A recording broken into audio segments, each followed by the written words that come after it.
Todo empezó con cava y terminó en silencio. Pensarías que después de 12 años de lealtad, noches sin dormir y limpiar los errores de todos, al menos merecería un apretón de manos discreto antes de ser despedido. Pero no. Lo que recibí fue un micrófono en la cara, un traje de 1.000 euros que de repente se sentía como un disfraz, y una sala llena de personas fingiendo no mirarme. Señoras y señores, dijo el director ejecutivo, Alejandro Reyes, levantando su copa. Brindemos por liberarnos de los empleados patéticos que nos lastraban. Y así, fui despedido. No solo despedido. Humillado públicamente. En la celebración del lanzamiento de la empresa. Una fiesta que ayudé a organizar. Un producto que ayudé a construir. Y ahora, según Alejandro, yo era el lastre que habían soltado. La gente se rió. Recuerdo esa parte con una claridad dolorosa. Personas a las que guié, con las que comí, a quienes defendí. Aplaudían y reían como si fuera una comedia, no una traición. El estómago se me cayó tan de golpe que sentí vértigo. Ni siquiera dijeron mi nombre. Solo esa palabra, patético. Pero yo sabía que hablaba de mí. Alejandro me miró todo el tiempo que habló. No me moví. No lloré. Solo sonreí. Porque ya tenía un plan. Y él me acababa de regalar el escenario perfecto. Dejé que la fiesta siguiera. Nadie se acercó. Ni siquiera para despedirse. Cobardes. Alejandro iba de grupo en grupo, reinando como un mesías de Silicon Valley a la madrileña. No tenía ni idea de lo que yo tenía detrás de la espalda. Una caja. Envuelta con esmero. Cinta negra. Me acerqué a él con calma. El corazón no me latía fuerte. Estaba inquietantemente tranquilo, como si me estuviera viendo desde afuera. Hola, Alejandro, dije con voz fría y firme. Se giró, medio sonriendo, hasta que vio la caja. ¿Y esto? Preguntó. Un regalo, respondí. De tu mayor error. Alzó una ceja, claramente divertido. Todos alrededor se giraron. Las cámaras se enfocaron. Por supuesto que sí.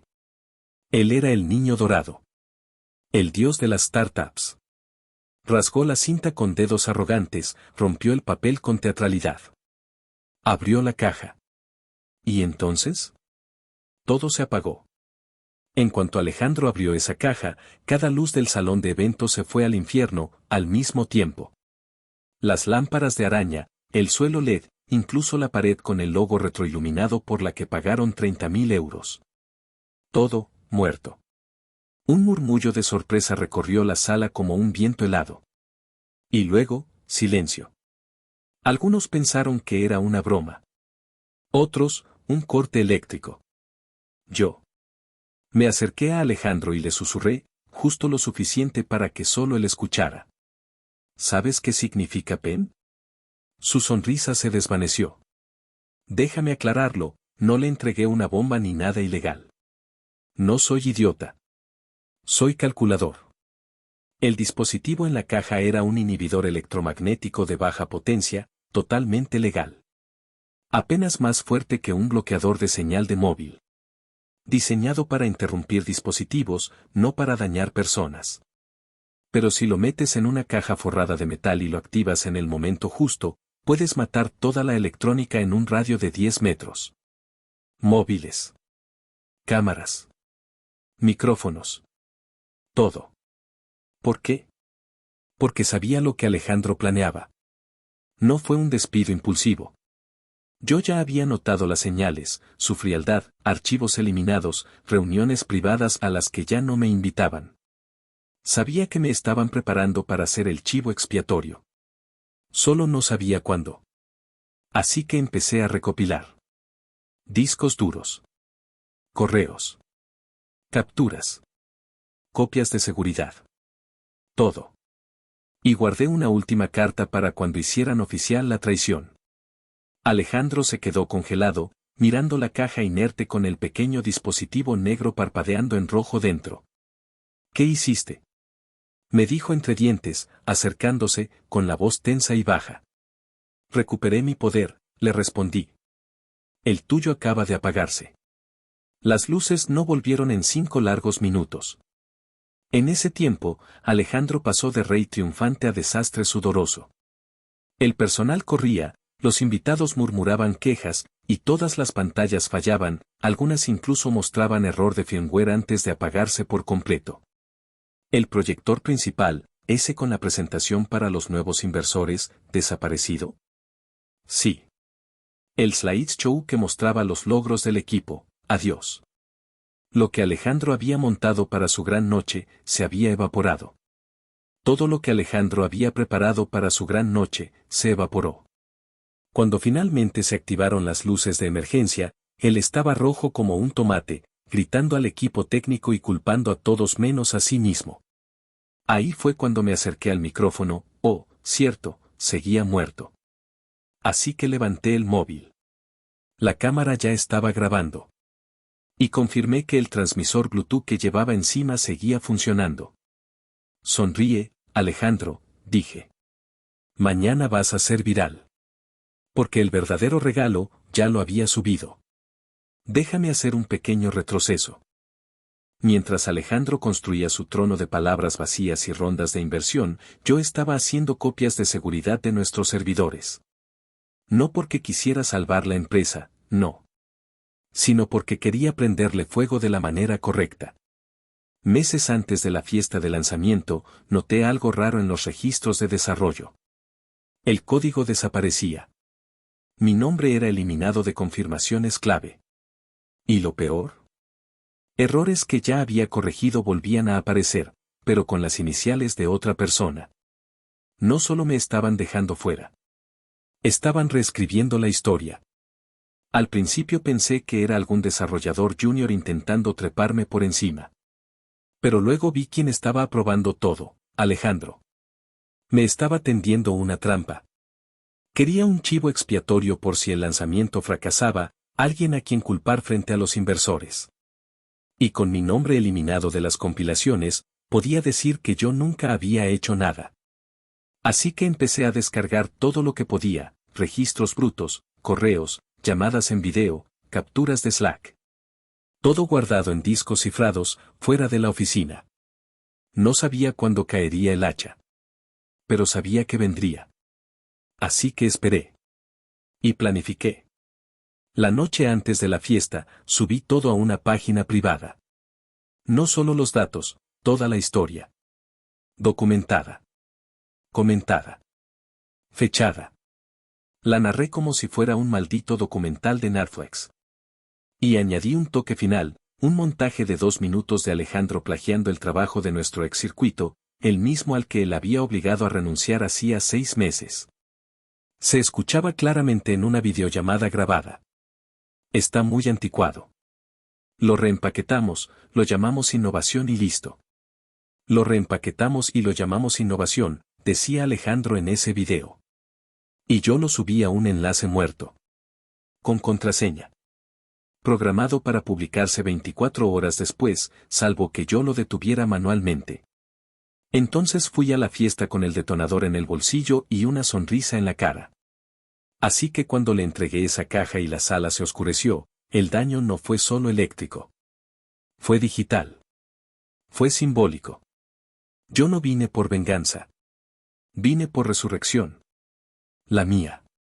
Mientras Alejandro se ahogaba en su pequeño apagón, le escribí a una sola persona, Lila. Ella era nuestra directora legal. Inteligente, afilada y recién reestructurada por Alejandro. Pero ella tenía pruebas. Y tenía motivos. El mensaje que le mandé tenía solo 4 palabras. La mecha está encendida. Y su respuesta llegó en menos de 10 segundos. Entonces quemémoslo todo. Déjame contarte algo sobre Lila Montero. Cuando Alejandro la echó, no gritó. Ni siquiera amenazó con demandar. Solo sonrió.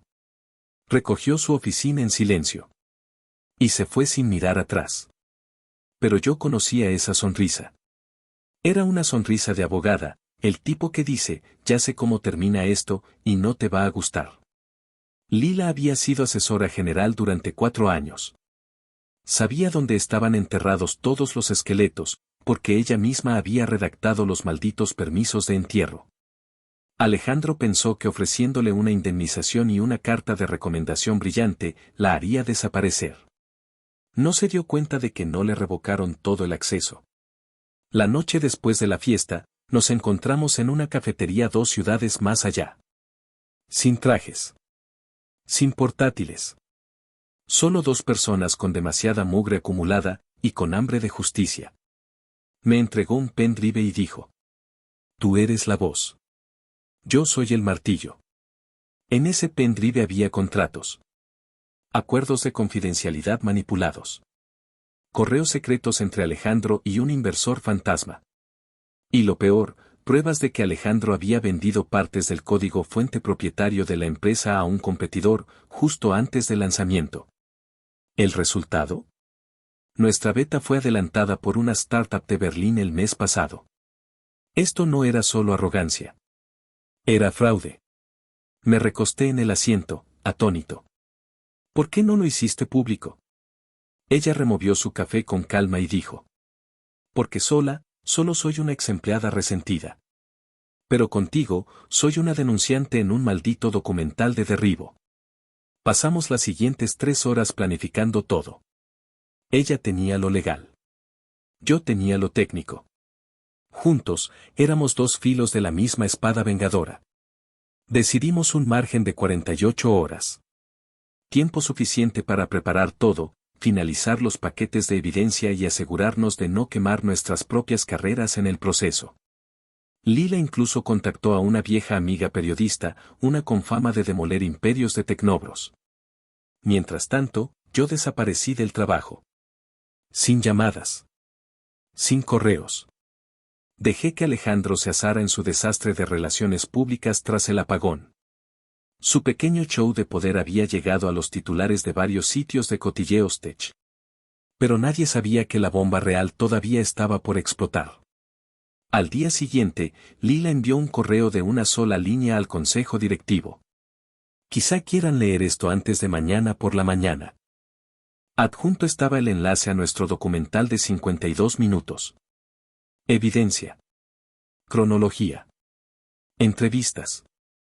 Nombres redactados, pero con suficiente calor como para hervir a Alejandro vivo. ¿Y yo?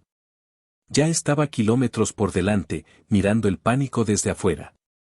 Las salas de juntas no suelen ser escenarios de drama. Pero cuando nuestro video salió puntualmente a las 9 de la mañana, me contaron que hubo gritos detrás de esas puertas esmeriladas. Uno de los miembros jóvenes del consejo, el único que alguna vez recordó mi nombre, por cierto, me mandó un solo emoji. Fuego. Estaba hecho. El video golpeó más fuerte de lo esperado. No solo eran las pruebas, que eran muchas. Era la historia. La traición. La sabotaje silencioso.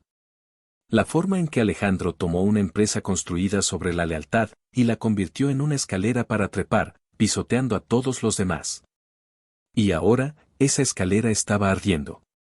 Justo después del clip donde decía lo reempaquetamos y lo llamamos innovación, aparecía la startup de Berlín usando nuestra base de código exacta, línea por línea. La voz de Lila, firme y precisa, narraba las imágenes como una presentadora experta de docuserie. No alzó la voz. No sonaba enojada. Sonaba segura. Y el internet se la devoró. En menos de una hora, ya era tendencia en Twitter. Reddit ardía. LinkedIn se convirtió en un coliseo corporativo. Incluso Hacker News se metió, desmenuzando el robo de código línea por línea. ¿Nuestro ex circuito? Comentó en el hilo con una sola frase: el karma llega. Al mediodía, los inversores ya exigían la dimisión de Alejandro. 2 renunciaron directamente, uno de ellos con una carta pública demoledora en la que decía que no podía formar parte de una operación construida sobre el engaño. ¿Y Alejandro? Todavía estaba intentando entender cómo todo se había reducido a cenizas tan rápido. Emitió un comunicado diciendo que el video era ficción manipulada y el trabajo de un ex empleado resentido. Pero cuando un periodista publicó los correos originales, sin editar, firmados, con fecha y hora, su defensa colapsó. Escuché que tiró una silla en la oficina. Esa misma tarde, la Junta convocó una reunión de emergencia. No virtual. Presencial. Lo cual significaba que la cosa iba en serio. Para las 18, la prensa ya lo sabía, Alejandro Reyes había sido relevado de sus funciones con efecto inmediato. Lo escoltaron fuera del edificio. ¿Quieres saber cómo se ve la justicia poética? Es que el hombre que me despidió en medio de una fiesta, fuera despedido en una sala de juntas. Ni siquiera le dejaron vaciar su escritorio. Pero yo no había terminado. Mientras Internet lo destrozaba, yo preparaba otro tipo de correo. Asunto, para el equipo que lo construyó todo. Lo envié a cada persona que aún trabajaba en la empresa. Dentro, estaba toda la verdad. No solo sobre Alejandro. Sobre la empresa. Sobre quienes realmente habían construido la tecnología. Sobre cómo casi los vendieron sin que se enteraran. Di nombres. Di crédito. Y los invité a unirse a algo nuevo. Porque esto no es solo una historia de venganza. Es una historia de reconstrucción. Y la mejor parte aún no llega. Quienes aún trabajaban en la empresa, eran sobrevivientes. La mayoría tenía miedo. Algunos eran cómplices. Otros, simplemente estaban agotados. Yo pensé que recibiría tal vez un par de mensajes de agradecimiento. Quizás algún silencio solidario. En su lugar, 37 personas me respondieron en menos de 24 horas. Algunos mensajes eran largos. Otros decían simplemente, ¿cuándo empezamos? El correo que les envié no tenía logotipos. Ni pitch. Ni falsas esperanzas. Solo la verdad, que estaba iniciando algo nuevo, pequeño, honesto. Sin palabritas de moda. Sin disrupción. Solo construir algo que importara. Juntos. Sin buitres con blazers trenándonos. Y eso tocó fibras que ni imaginaba. Para el final de la semana, 12 ya habían renunciado a la antigua empresa. Algunos se marcharon sin avisar. Otros enviaron correos de despedida tan incendiarios que comenzaron a circular por el Twitter tecnológico. Uno decía: no renuncié a la empresa. Renuncié a fingir que aún estaba viva. Lila y yo trabajábamos en una oficina prestada sobre un estudio de yoga cerrado. Apenas cabían 3 portátiles y una cafetera. Pero no importaba. Era nuestra. Y no tardamos en recibir refuerzos, no físicamente, aún. Pero digitalmente, sí. Diseñadores. Desarrolladores backend. Una líder de marketing. 2 expasantes con fuego en el pecho. Personas que aún recordaban la misión, antes de que la corrompieran. Alejandro tenía la prensa. Nosotros teníamos el impulso. Y lo mejor, ni siquiera necesitábamos crear algo completamente nuevo. Porque el producto que Alejandro presentó en la fiesta era una cáscara vacía. Un front-end bonito sin funcionalidad real detrás. Pero nosotros teníamos lo verdadero. ¿Recuerdas esas copias de seguridad que hice? No solo eran pruebas. Era el código real, el que Alejandro intentó enterrar, reescribir y reempacar. La versión con infraestructura funcional, utilidad tangible y características que ni siquiera se habían anunciado aún. Nos pertenecía. Lo construimos. Teníamos la prueba. Los commits. Las fechas. Y con Lila supervisando, teníamos la ley de nuestro lado. Así que tomamos nuestro código. Lo reempaquetamos. Lo limpiamos. Y le dimos un nuevo nombre. Aslicht. Porque a veces hay que quemarlo todo, para ver qué es lo que aún brilla. El día que lanzamos la primera beta pública, nuestro Slack explotó. Gente llorando. Gritando. No porque fuera perfecto, no lo era. Sino porque era real. No necesitábamos a Alejandro. Y él estaba a punto de aprenderlo, de la manera más dura. Porque la próxima vez que nos hicimos virales. No fue por venganza. Fue por el producto que él intentó robar, finalmente vivo, sin él. Aslake no era perfecto. Pero era honesto. Y esa era la diferencia. No nos escondimos detrás de presentaciones para inversores ni hitos falsos. Solo construimos. Mostramos nuestro trabajo. Dejamos que el producto hablara. ¿Y el Internet? Escuchó. Lanzamos la beta un viernes. Para el domingo, ya éramos el proyecto número 1 en Product Hunt. Para el martes, 3 fondos de inversión nos habían escrito pidiendo reuniones, incluido uno que me había hecho ghosting 6 meses antes, cuando Alejandro se robó mi presentación.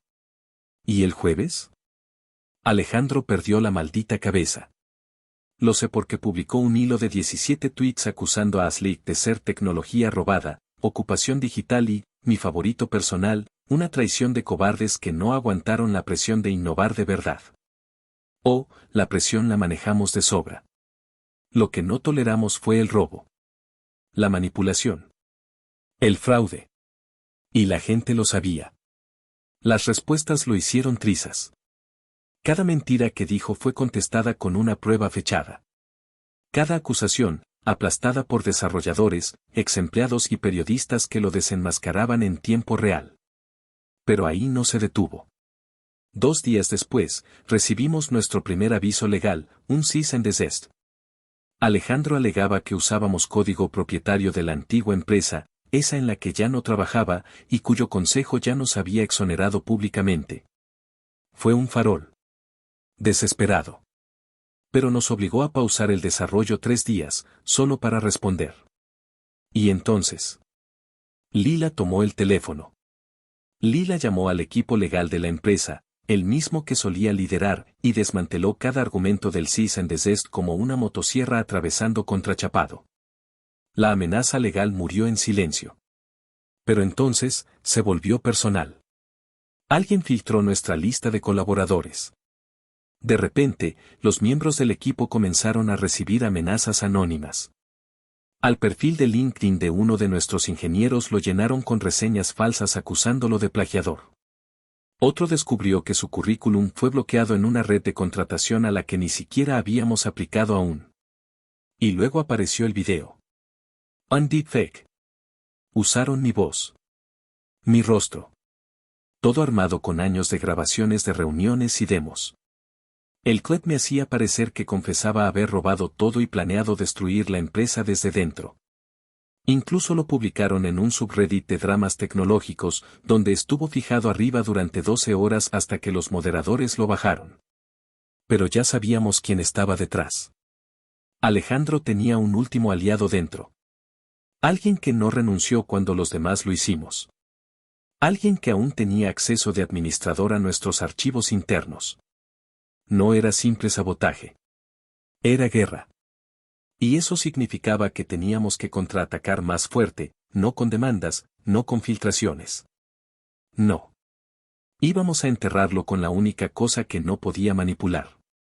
Un producto que funcionara mejor que cualquier cosa que él haya tocado jamás. El lanzamiento oficial de Aslake estaba programado para el lunes a las 8 de la mañana en punto. Habíamos pasado 3 semanas puliendo la beta, reescribiendo el contenido, probando el backend a fondo y preparando todos los materiales. No era llamativo, pero sí sólido. Limpio. Rápido. Real. Incluso teníamos un eslogan. Aslake, construido por quienes sangraron por ello. Pero el domingo por la noche, algo no cuadraba. Nuestro sitio empezó a recibir picos de tráfico, enormes. Al principio creímos que era el hype. Buzz orgánico. Pero Lila notó que los patrones eran incorrectos. Demasiado afilados. Demasiado uniformes. Las IPs rebotaban desde Praxis en Europa del Este y Sudamérica. No era hype. Era un botnet. Uno masivo. Estábamos bajo un ataque 2. Y sabíamos exactamente quién lo había enviado. Esto no era un simple ataque de vamos a reventar la web por las risas. No. Era dirigido. Coordinado. Profesional. Alejandro debió gastar una buena suma en la dark web para lograrlo. No quería hacernos tropezar. Quería borrarnos antes de que siquiera pudiéramos caminar. Durante 20 minutos, nuestros servidores se arrastraban. La web apenas cargaba. El formulario de registro se quedaba en bucle. Nuestro Slack era puro caos. Ingenieros gritando. Nuestro desarrollador principal escribiendo en mayúsculas. Una de las becarias, llorando. ¿Y yo? Solo observaba la gráfica subir y bajar como un monitor cardíaco a punto de marcar línea plana. Entonces Lila entró, móvil en mano. La llamada terminó, dijo. Vamos a redirigir todo por Asnet. ¿Qué demonios es Asnet? Ella sonrió. Un amigo. Ex NSA. Mejor no preguntes demasiado. En cuestión de minutos, el ataque murió. El tráfico se estabilizó. Y un segundo cortafuegos, que no era nuestro, se activó. No tengo idea de lo que hicieron. Uno de nuestros ingenieros lo describió como romperle la columna vertebral al botnet. Y en el momento en que confirmamos que todo estaba estable y operativo, pulsamos publicar. Aslake se hizo público. Y no solo eso. Se hizo público en todas partes. Subimos el video de lanzamiento a 5 plataformas. Hilo en Twitter. Ama en Reddit. Publicación en LinkedIn de parte de Lila. Product Hunt. Hacker News. Artículo en Medium. Todo sincronizado al segundo. Alejandro probablemente pensó que había matado el lanzamiento. ¿La realidad? Se convirtió en la razón por la que todos lo vieron. Miles de personas entraron solo para ver de qué iba el drama. Lo que encontraron fue una plataforma más rápida que cualquier otra en el mercado, con casos de uso reales, incorporación sencilla y una pestaña llamada La Historia que los llevaba directo a nuestro documental. El feedback empezó a llegar. Usuarios reales. Elogios reales. Rabia real por lo que nos habían hecho. Al mediodía, teníamos 200.000 registros. A medianoche, el doble. ¿Y Alejandro? Silencio. Ni un tweet. Ni un post. Ni un susurro. Su perfil de LinkedIn, borrado. Su cuenta secundaria, baneada por los moderadores de Twitter. Desapareció. Porque cuando el producto salió, ganamos.